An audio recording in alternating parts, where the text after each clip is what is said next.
Police వ్యవస్థను ప్రజలకు మరింత చేరువ చేస్తామని ముఖ్యమంత్రి ప్రకటించారు. గుంటూరులో మోడల్ పోలీస్ స్టేషన్లను ప్రారంభించిన చంద్రబాబు అధునాతన సాంకేతిక పరిజ్ఞానంతో నేరాలకు అడ్డుకట్ట వేయాలని పోలీసులను ఆదేశించారు.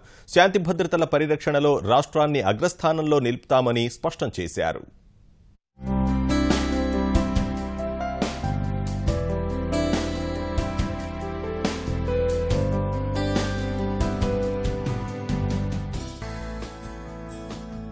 సమాజంలో వస్తున్న మార్పులకు అనుగుణంగా పోలీసులు మారాలనే సూత్రంతో గుంటూరు నగరపాలెం, పాత గుంటూరులో ప్రయోగాత్మకంగా ఏర్పాటు చేసిన పోలీస్ స్టేషన్లను ముఖ్యమంత్రి చంద్రబాబు ప్రారంభించారు.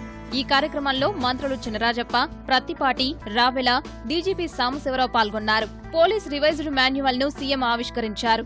దీని ద్వారా 2001 తర్వాత తొలిసారిగా పోలీసుల విధి విధానాల్లో మార్పులు రానున్నాయి. ఇటీవల జరిగిన పోలీస్ కానిస్టేబుళ్ల పరీక్షల ఫలితాలను చంద్రబాబు విడుదల చేశారు. మొత్తం 63,500 మంది పరీక్షలకు హాజరు కాగా 4,500 మంది ఎంపికయ్యారు. వీరిలో 2,000 మంది మహిళలు ఉన్నారు. పోలీసులకు వార్షిక ఆరోగ్య రక్ష కార్డులను ముఖ్యమంత్రి పంపిణీ చేశారు.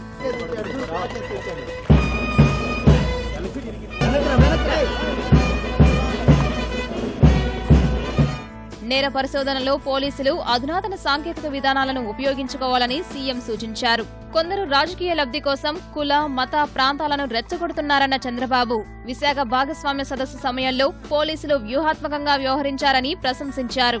దొంగ ఎక్కడ తప్పు చేస్తే మాత్రం నేరుగా బుక్ చేసే పరిస్థితి రావాలనేది నా ఆలోచన. విజిబుల్ పోలీసింగ్ ఉండాలి, ఇన్విజిబుల్ పోలీస్ ఉండాలి. అప్పుడే ఇది సాధ్యమవుతుంది. బాడీ ఓర్న్ కెమెరా పెట్టుకున్నారు అంటే చొక్కాకు ఒక కెమెరా పెట్టుకుంటారు. ఎవరైనా మాట్లాడితే ఒకప్పుడు పోలీసులు దురుసుగా మాట్లాడినా అప్పుడు చెల్లుబాటు అయ్యేది, కానీ ఇప్పుడు మాట్లాడడానికి అవకాశం లేదు, రికార్డు అయిపోతుంది. రెండవ పక్కన రౌడీలు కానీ రాజకీయ పార్టీ నాయకులు కానీ పోలీసుల్ని ఇష్టముచ్చి తిరుగుతూ ఉంటారు.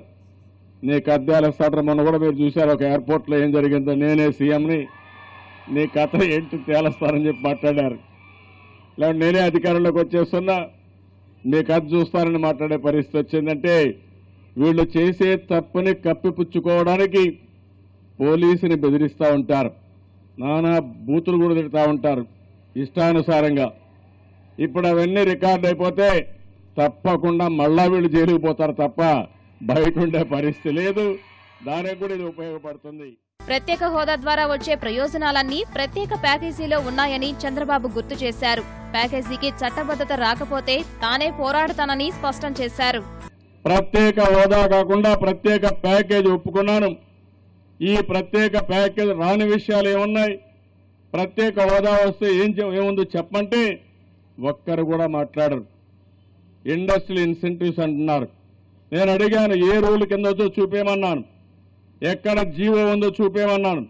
నేనే పోరాడతా, నేనే ముందుంటా, మీరు చూపేయమంటే దానికి కూడా సమాధానం చెప్పలేని పరిస్థితిలో ఉన్నారు. ప్రత్యేక ప్యాకేజీకి చట్టబద్ధత ఇవ్వకపోతే తప్పకుండా పోరాడతా, దాంట్లో ఏమాత్రం అనుమానం లేదు, వదిలిపెట్టే సమస్య లేదని చెప్పి కూడా నేను మీకు తెలియజేస్తున్నా.